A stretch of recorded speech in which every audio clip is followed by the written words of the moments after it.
All right, welcome. So picture this. It's December 2nd, 1804. It's chilly in Paris, probably. People are wearing their best, puffy sleeves and weirdly tight pants. The place to be is the Notre Dame Cathedral, and it's absolutely packed. It's like trying to get a cronut on a Saturday morning, but with more velvet and fewer hipsters. And who's the star of the show? A guy named Napoleon Bonaparte. Now, this fellow wasn't born a king. He was from Corsica, which is kind of like the New Jersey of France. No offense, Jersey. I love you. He was a short guy with a big personality and an even bigger ambition. He'd been running France for a while, but now he wanted the ultimate promotion. This wasn't just any old Tuesday for Napoleon. This was his big day, his Super Bowl, his series finale. He was about to be crowned Emperor of the French. Think about that. It's like your manager at Best Buy suddenly deciding he's the CEO of Earth. It's a bold move, So, let's talk about how these crowning ceremonies usually work, because there's a script, a tradition. Think of it like a wedding. Someone walks you down the aisle, someone else does the vows, you say I do, you kiss, you get cake. Simple. For centuries in Europe, a coronation had a similar formula, and it always involved one key player, the Pope. The Pope was like the ultimate celebrity officiant. He was the one with the direct line to God, so getting him to place the crown on your head was like getting a divine stamp of approval. It meant God himself wanted you to be king. Now, Napoleon knew all this. He was a history buff. He studied the greats, like Charlemagne, an old-school emperor who was also crowned by a pope way back in the year 800. So, he invites the Pope, Pope Pius VII, to come all the way from Rome to Paris for the big event. And by invites, I mean it was an offer he couldn't refuse. Okay, let's zoom in on the Pope's role in all this because it's hilarious. You have Pope Pius VII, this very holy, very serious guy who has to travel across the Alps in the middle of winter. That's not a fun road trip. There are no rest stops with a Sparrow. It's just bumpy carriages and probably a lot of praying that the wheels don't fall off. And why is he doing this? Because Napoleon, the most powerful man in Europe, asked him to. It's like getting a call from Dwayne "The Rock" Johnson asking you to spot him at the gym. So the Pope gets to Paris, and right away, things are a little awkward. Napoleon treats him with respect, but it's the kind of respect you give to a prop in your own blockbuster movie.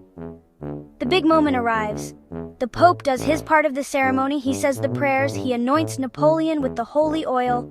Everything is leading up to the grand finale, the crowning. The Pope reaches for the crown, this beautiful custom-made golden laurel wreath that Napoleon designed to look like a Roman emperor's. The crowd leans in.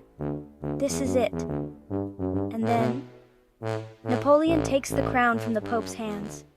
Just snatches it. Alright, so let's look at this from one angle. The guy was a total egomaniac. This is the argument for Team Egomaniac. I mean, who does that? Who invites the Pope, the holiest guy in Christendom, all the way from Rome just to use him as a glorified hat stand? It's the ultimate power move, but it's also dripping with arrogance. It's like ordering a pizza and then grabbing it from the delivery guy right at the door and saying, "Don't worry, I'll tip myself." For 1,000 years, the tradition was that God, through the Pope, made you a king. Napoleon looked at that tradition and said, "Nah, I'm good." This moment fits perfectly with a lot of other things Napoleon did. He renamed months, he rewrote laws, he put his family members on the thrones of other countries like he was handing out party favors. His brothers were probably like, "Oh cool, I'm king of Spain now? I thought I was just coming over for dinner." Everything revolved around him. But wait, let's flip the coin. Now we're on Team Genius. Was it ego, maybe? But was it also a brilliant political move? Absolutely. You have to remember what was happening in France at the time. They had just had a revolution to get rid of a king, King Louis XVI, who claimed he had a divine right to rule. So, if Napoleon had just let the Pope crown him in the traditional way, he would have looked exactly like the old kings they had just overthrown. This is where the genius part comes in.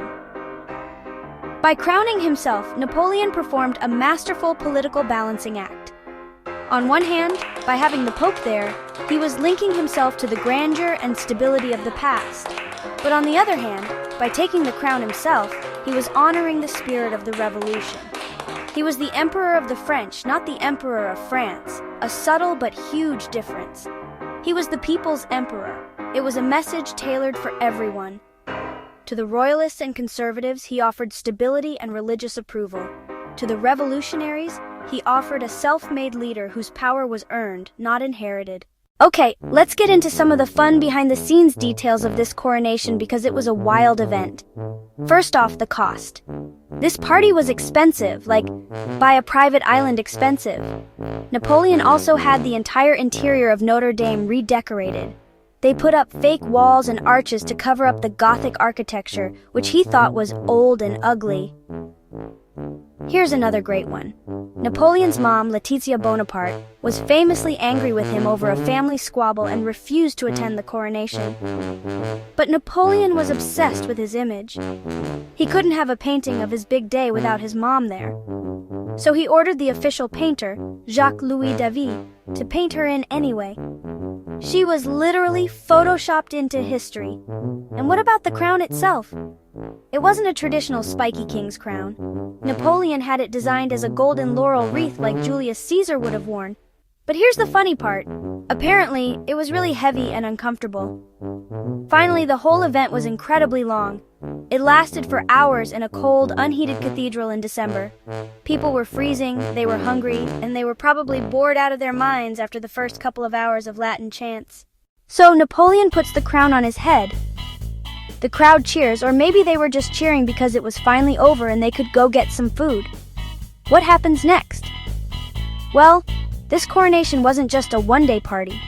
It changed everything.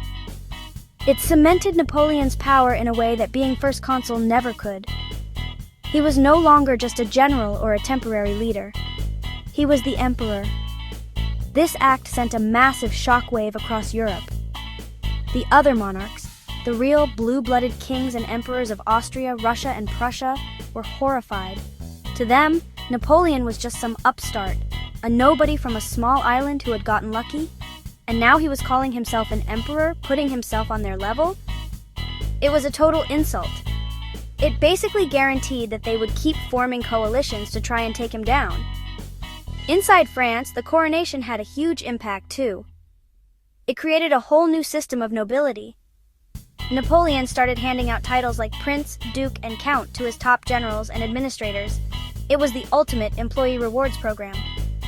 But this moment also marked a turning point in Napoleon's own story. Before this, you could argue he was defending France and the ideals of the revolution. After this, it becomes harder to make that case. The story shifts from Napoleon, the general of the Republic, to Napoleon, the emperor with an insatiable appetite for more power and more land. So why, over 200 years later, are we still talking about this? Why is Napoleon's coronation still such a famous moment? It's not like we talk about the coronation of every king. I think it's because it's just such a great story. It's got drama, it's got spectacle, it's got a rebellious hero, or villain, depending on your view. It's pure Hollywood. And ultimately, we still talk about it because it asks a really great question. What is the source of power? Where does a leader's authority come from? Does it come from God? From tradition? From the people? Or does it just come from the person who is bold enough and strong enough to seize it? Napoleon's answer was clear. He seized it. And that act of seizing power, right in front of the whole world, is so dramatic and so fundamental to politics and history that we can't help but revisit it, debate it, and tell the story over and over again. So we come back to the big question. When Napoleon took that crown and put it on his own head, was it a moment of pure, unfiltered ego, or was it a stroke of political genius? On one hand, you have the ultimate act of self-importance, a guy so in love with his own reflection that he couldn't let anyone, not even the Pope, share his spotlight. On the other hand, you have a master strategist at work. Maybe the truth is that it's not an either-or question. Maybe it was both. Maybe you need to have a gigantic ego to even attempt something so brilliant. Perhaps genius and arrogance are two sides of the same golden coin. So I'll leave it up to you. When you picture him there, in Notre Dame, with the crown in his hands, what do you see?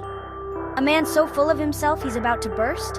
Or a clever leader making the smartest move of his career? Ego or genius? You decide. Thanks for reading, everybody. Good night.